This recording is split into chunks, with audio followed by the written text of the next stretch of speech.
हम खुदा की शुक्रगुजारी करते हैं। जिस तरह मैं आप सबकी खिदमत के अंदर जब मुझे खुदा मौका देता है, मैं आपके दरमियान खुदा के कलाम को शेयर कर सकता हूँ, करता हूँ। इस बात के लिए मैं खुदा के हजूर शुक्रगुजारी करता हूँ। 1986 के अंदर खुदा ने मुझे अपनी खिदमत के लिए बुलाया है और खुदा जगह बे जगह वक्त पे वक्त मुझे अपने जलाल के लिए इस्तेमाल करता है। मैं उस खुदा की शुक्रगुजारी करता हूँ जो खुदा चर्चों के अंदर मुझे लेकर गया ताकि मैं उसके कलाम को बयान किया, और जब गाँव के अंदर शहरों के अंदर खुदा मुझे लेकर गया तो मैं खुदा के कलाम को बयान किया। और आज भी फिर मैं खुदा की शुक्रगुजारी करता हूँ तमाम सुनने वाले बहनों को, भाइयों को मसीह यीशु दे विच इस बात के लिए खुशखबरी आप तक पहुंचाना चाहता हूँ ताकि हमेशा खुदाम के कलाम की खुशखबरी, खुदाम की सलामती आप पर और आपके घरानों पर कायम रहे। और आज ये पैगाम जो मैं देना चाहता हूँ इस पर चंद वक्त ख्याल करेंगे, जांचेंगे तो खुदा का कलाम हमें बेदार करना चाहता है। खुदा का कलाम हमारे ईमान को मजबूत करना चाहता है। और सुनने वाले तमाम बहनों और भाइयों, मैं इस बात के लिए बयान करना चाहता हूँ तो किस तरह हम बेदार हो सकते हैं, किस तरह हम बेदारी को पा सकते हैं, किस तरह हम इस जमीन पर रहकर दुनिया की फिक्रों के अंदर रहकर भी हम खुदा की हजूरी के अंदर रहकर इस तमाम कलाम की बातों को आप सब तक पहुंचाना चाहते हैं ताकि कलाम के सबब से खुदा आपके घरानों को बरकत दे, खुदा आपके घरानों को सलामती बख्शे। और जो लोग खुदा के कलाम को सुनते हैं, खुदा के कलाम पर तवज्जो करते हैं, खुदा के कलाम पर अमल करते हैं और वो घराने सदा खुशहाल और खुशहाली से भरा रहते हैं। और जिस तरह हम इस बात को जानना चाहते हैं तो खुदा किस तरह में बेदार करना चाहता है, जिस तरह हम खुदा के कलाम से सीखेंगे तो किस तरह खुदा के कलाम से हम आगे बढ़ सकते हैं। खुदा के मुकद्दस कलाम से इफ्सियों पौलुस रसूल का खत है, जब इसको पढ़ते हैं इस पर तवज्जो करते हैं तो ये खुदा का कलाम हमें बेदार करना चाहता है। इफ्सियों उसका 6 बाब उसकी 13 आयत कलाम मुकद्दस में से बयान करेंगी। इस वास्ते तुम खुदा के सब हथियार बांध लो ताकि बुरे दिन में मुकाबला कर सको और सब कामों को अंजाम देकर कायम रह सको। आमीन। कलाम मुकद्दस में से पौलुस रसूल अपनी इफ्सियों की कलीसिया को इस बात से आगाह करना चाहता है, इस बात से बताना चाहता है ताकि किस तरह तुम इस जमीन पर रहकर अपने आप को बचा सकते हो बुरे दिनों के अंदर, बुरे हालातों के अंदर, बुरी मुसीबतों के अंदर जो तूफान आने वाले हैं उनके अंदर आप किस तरह अपने आप को, या जितने लोग खुदा के हजूर आते हैं वो किस तरह अपने आप को बचा सकते हैं। मुकद्दस पौलुस रसूल इस बात की अगुवाई का बयान करते हैं तो खुदा की कलाम जी क्या है, आपने सब हथियार बांध लो, सब हथियार क्या करो, बांध लो, ताकि जब हथियार बांध लेंगे बुरे दिन आएंगे और बुरे दिनों के अंदर जो निजाम होगा उसके अंदर हम अपने आप को मजबूत रखेंगे। जब मजबूत रखेंगे तो फिर हम खुदा की बरकत को पा सकेंगे। बुरे दिन आएंगे तो आप उनके आप उसके सामने कभी घबरा नहीं सकेंगे क्योंकि आपके पास कोई ना कोई हथियार होगा।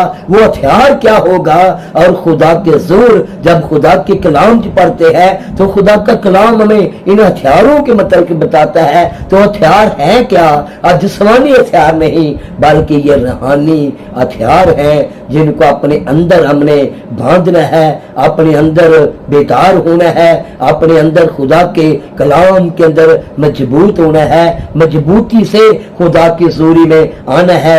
जब इब्लीस हमारे ऊपर कोई वार करे ताकि उसके वार से हम बच सके, क्योंकि खुदा के कलाम से लिखा है अपने सब हथियार क्या करो, बांध लो।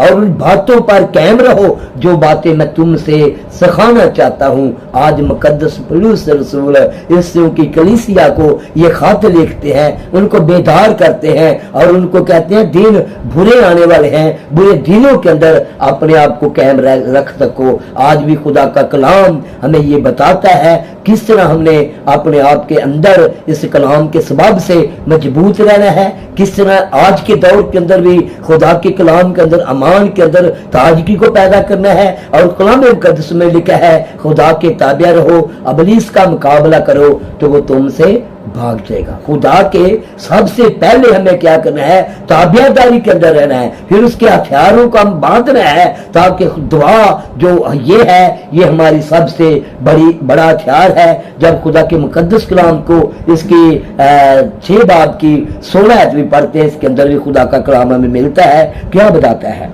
और उन सब के साथ ईमान की सिपर लगाकर कायम रहो जिससे तुम उस शरीर के जलते हुए तीरों को बजा सको। आमीन। कलाम मुकद्दस में लिखा है अमान की सिपर को हम अपने आप के अंदर कायम रख सके।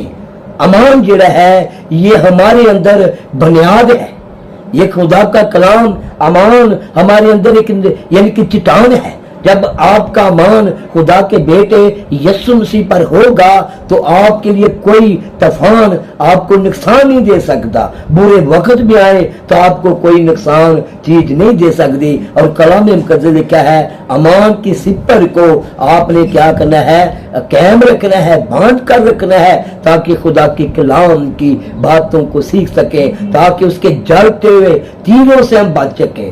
जलते हुए तीर क्या है, इब्लीस हर रोज मुकद्दसी लोगों के ऊपर कोई ना कोई वार करता है, कोई ना कोई सियासत करता है, कोई ना कोई उसके अंदर ऐसे ख्यालात को पैदा करता है ताकि ईमानदार अमान के अंदर कमजोर हो। लेकिन खुदा का कलाम हमें ये फरमाता है तो उसके सब हथियार क्या करो, बांध लो।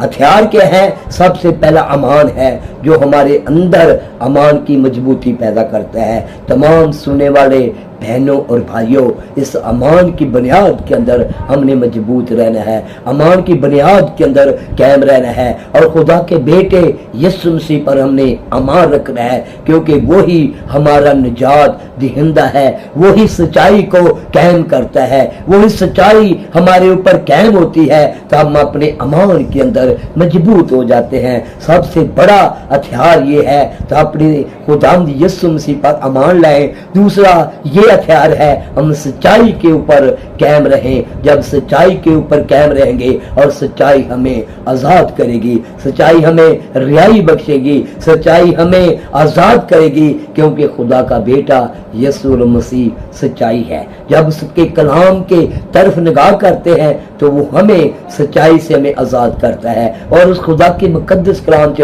हथियारों के मतलब जब देखते हैं तो खुदा के जोर हमें दुआ और रोजे में रहने की जरूरत है, और खुदा के जोर प्रस्तुत करने की जरूरत है, खुदा के जोर बंदगी करने की जरूरत है, खुदा के जोर अपने लिए अपने घराने के लिए दुआ करने की जरूरत है, क्योंकि दिन बुरे आने वाले हैं। बुरे वाले दिनों से, बुरे निजाम से बचने के लिए हमें हर रोज और खुदा के जोर दुआ करना चाहिए, खुदा के जोर रास्ता कायम करना चाहिए, क्योंकि हमारा खुदा निजात देने वाला है। और हम इसकी 16 आयत भी पढ़ेंगे कलाम मुकद्दस से।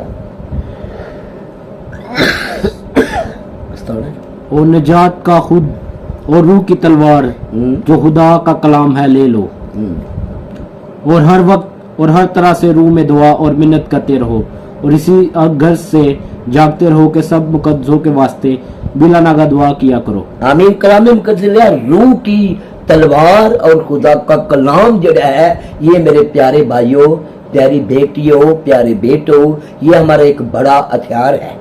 सबसे पहले पाक रूह का हथियार और फिर रूह की तलवार, और दूसरा खुदा का कलाम है। जब इसको अपने अंदर रखते हैं तो तो हमारे अमान की मजबूती मजबूत होती है। जिस तरह मैं पहले भी आपको इस बात को बताया है, तो अमान सिंपल की अमान के अंदर हमने कायम रहना है और सच्चाई पर हमने कायम रहना है, खुदा के बेटे यीशु मसीह पर कायम रहना है और उसकी बातों पर कायम रहना है और उसके हजूर हमने बढ़ना है, तरक्की करनी है, ताकि खुदा के हजूर हम दुआ करते रहे। लिखा है बिला नागा दुआ किया करो, और इससे पहले लिखा गया है और खुदा के कलाम को ले लो, ताकि खुदा का कलाम हमारे कदमों के लिए चिराग है, खुदा का कलाम हमारे राह के लिए रोशनी है। जब खुदा का कलाम हम लेते हैं तो बिला नागा हमें खुदा की हजूरी में दुआ करने की जरूरत है। जो बंदा हर रोज एक वक्त बे वक्त दुआ का वक्त आया है, जब वो खुदा के जोर मिलता है तो खुदा उसे बड़ी कुव्वत देता है, खुदा उसे बड़ी ताकत देता है, खुदा उसे बड़ा जोर देता है। दुआ वो चीज है जो जेल के कैदियों को रिहाई दे कर देती है। पलूस और सलास ने जब खुदा के लोगों के दरमियान जब उनको हाथ और पांव में भेड़ियां ठोकी गई और जब वो कैद के अंदर थे तो उन्होंने दुआ की। जब दुआ की तो दुआ का ये सबब था तो उनकी कैदी यानी कि जो जंजीरें लगी हुई थी वो टूट गई, वो रिहाई पा गए, और उसके सबब से दुआ के सबब से खुदा अबलीस के तमाम मंसूबों को रद्द करता है। तो हमें बिला नागा खुदा की हजूरी में दुआ करने की जरूरत है, खुदा के कलाम को लेने की जरूरत है, रूह की तलवार को लेने की जरूरत है, ताकि जब खुदा का कलाम लेते हैं तो यह हमें ताजगी बख्शता है। खुदा का कलाम हमें कुव्वत देता है। खुदा का कलाम एक आग की तरह है। जब खुदा के कलाम को आप अपने अंदर लेंगे तो खुदा आपको जरूर बरकत देगा, आपके घरानों को बरकत देगा। अगर आप अपने खानदान को बचाना चाहते हैं, अगर आप अपने घराने को बेदार करना चाहते हैं, तो बिला नागा अपने घराने समेत दुआ किया करें, ताकि खुदा की हजूरी में बढ़ते बढ़ते जाएं, तरक्की करें। और जितने सुनने वाले लोग हैं उन तमाम बहनों और भाइयों को मैं ये कहूँगा, ताकि सबसे पहले दिन बुरे हैं, क्योंकि दिन बुनों के अंदर हमने सबसे पहले क्या करना है, अपने हथियारों को बांधना है। हथियार क्या है? दुआ करना। हथियार क्या है? खुदा की कलाम को लेना। हथियार क्या है? खुदा के रूह की तलवार लेना, ताकि खुदा की जब रूह की तलवार लेंगे तो आप बिला नागा जब दुआ करेंगे तो खुदा आपको और आपके घराने को बेहद बरकत देगा। जो दुआ नहीं करते उनका हालात क्या होता है? अमान कमजोर हो जाता है, अमान कमजोर हो जाता है।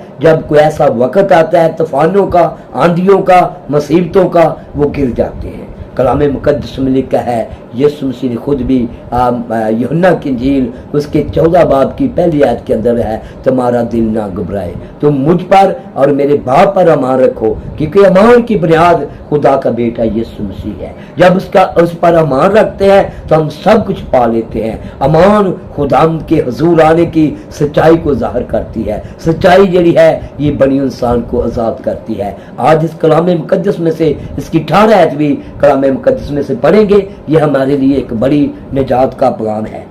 और हर वक्त और हर तरह से रूह में दुआ और मिन्नत करते रहो, और इसी गर्ज से जागते रहो कि सब मुकद्दसों के वास्ते बिला नागा दुआ किया करो। हाँ जी, मुकद्दसी लोगों के लिए भी बिला नागा हमें दुआ करने की जरूरत है। जितने में मुकद्दस है नहीं, तो जो मुकद्दसी लोग हैं उनको दुआ की जरूरत नहीं। और जितने सुनने वाली कलीसिया है, सुनने वाले लोग हैं जो खुदा के कलाम को जानते हैं, उन खुदा के मुकद्दस पलूस रसूल कहता है मुकद्दसी लोगों के लिए क्या करो? बिला नागा दुआ किया करो। और आज के दौर के अंदर भी जो खुदा के हजूर, खुदा की हजूरी में आते हैं, खुदा की बंदगी करते हैं, खुदा की इबादत करते हैं, खुदा के साथ प्यार करते हैं, उनके लिए भी हमें दुआ करने की जरूरत है। जब दुआ करेंगे तो हम बेदार होंगे, जब दुआ करेंगे तो हम मुकाबला करेंगे, जब दुआ करेंगे तो मुसीबतें परेशानियां हमसे आज़ाद की जाएंगी। अगर कोई बहन या कोई भाई दुआ नहीं करता या दुआ के अंदर अपने खुदा से मुलाकात नहीं करता, तो कभी उसकी खलासी नहीं हो सकती, क्योंकि खलासी तब होगी जब हम खुदा के हुजूर बिला नागा दुआ किया करेंगे। और कलाम मुकद्दस में स्पेशल तौर पर मुकद्दस पलूस रसूल अपने खत के अंदर इफ्सियों की कलीसिया को ये लिखता है कि मुकद्दसी लोगों के लिए, मुकद्दसीन लोगों के लिए क्या करनी है? दुआ करनी है, बिला नागा दुआ करनी है। जो मुकद्दसीन लोगों के लिए दुआ करते हैं, खुदा उनके लिए भी आसमान के दरीचे खोलता है, अपनी बरकतों को से भरता है। आज इस कलाम के सबब से मैं ये दसना चाहता हूँ तो खुदा के हजूर सबसे पहले ये बात है तो हमने हथियार बांधने हैं। दूसरा अमान के अंदर अपने अंदर मजबूत रहना है। तीसरा बिला नागा दुआ करनी है। चौथा अपनी कलाम को, खुदा के कलाम को अपने दिल के अंदर रखना है। रूह की तलवार को लेना है, खुदा के कलाम को लेना है। फिर हम खुदा की जोरी में आगे बढ़ेंगे और तरक्की करेंगे। खुदा के कलाम जी लिखा है, आजमा कर देखो खुदा कैसा मेहरबान है। जब हम खुदा के हजूर आते हैं, अपनी दरखास्तें रखते हैं, तो खुदा हमेशा हम पर अपनी मेहरबानियां करता है। आज इस कलाम के सबब से जितने बहन और भाई इस पैगाम को सुन रहे हैं, मैं उनके लिए दुआ गो हूँ ताकि उनके घरानों को खुदा बरकत दे, ताकि उनके घरानों को खुदा सलामती बख्शे, ताकि उनके घरानों पर बेदारी आए। बिला नागा खुदा के लोग दुआ करते रहे ताकि हम खुदा की इस बरकत को रिसीव करने वाले हों, ताकि अमान के अंदर मजबूत होएं, ताकि दिन क्या है? बुरे हैं। बुरे दिनों के अंदर हमें अपने आप के अंदर हथियारों को बांधने की जरूरत है। खुदा अपने कलाम के सबब से हम सबको बेहद बरकत दे। आमीन। दुआ करेंगे। कदूस बाप तेरा शुक्र करने तेरी बेहद मोहब्बत के लिए, प्यार के लिए शुक्रगुजारी करते हैं खुदा, तेरे कलाम की बातों के लिए जो मैं खुदा तेरे लोगों तक बयान किया है, ताकि इस कलाम को जाने, ताकि इस कलाम को परखें, ताकि इस कलाम पर अमल करें, ताकि इस कलाम की जिंदगी के अंदर बड़े नूर को पाएं, अमान की मजबूती को पाएं, बुरे दिनों के अंदर, बुरी मुसीबतों के अंदर बचने वाले हों और खुदा हर तरह के बुरे निजाम से और खुदा अपने अंदर अमान के अंदर मजबूत होते जाएं। तेरा शुक्रिया अदा करता हूँ ताकि तमाम अपने लोगों को बेहद बरकत दे, मुल्क पाकिस्तान पर बरकत दे, सलामती अता कर, ताकि इसी तरह खुदा हर एक खुदा हुक्मरानों को, हाकिमों को तेरे हाथों के अंदर लेते हैं, बड़ी बरकत दे, ताकि मुल्क पाकिस्तान की हर एक चीज पर तेरी खास बरकत चाहते हैं, तेरा हाथ मांगते हैं। खुदा नौजवान बेटे बेटियों को तेरे हजूरी के अंदर रखता हूँ ताकि हर रोज बिला नागा तेरे हजूर दुआ करने वाले हों, तेरे हजूर बरकतों को पाने वाले हों, तेरे हजूर नेमतों को लेने वाले हों। मैं तेरा खादिम व तबा तेरे हजूर मिन्नत करता हूँ, बड़ी बरकत दे। दुआ को सुन कबूल कर। सब कुछ मांगते हैं तेरे मुकद्दस बेटे मसीह यीशु के वसीला से। आमीन।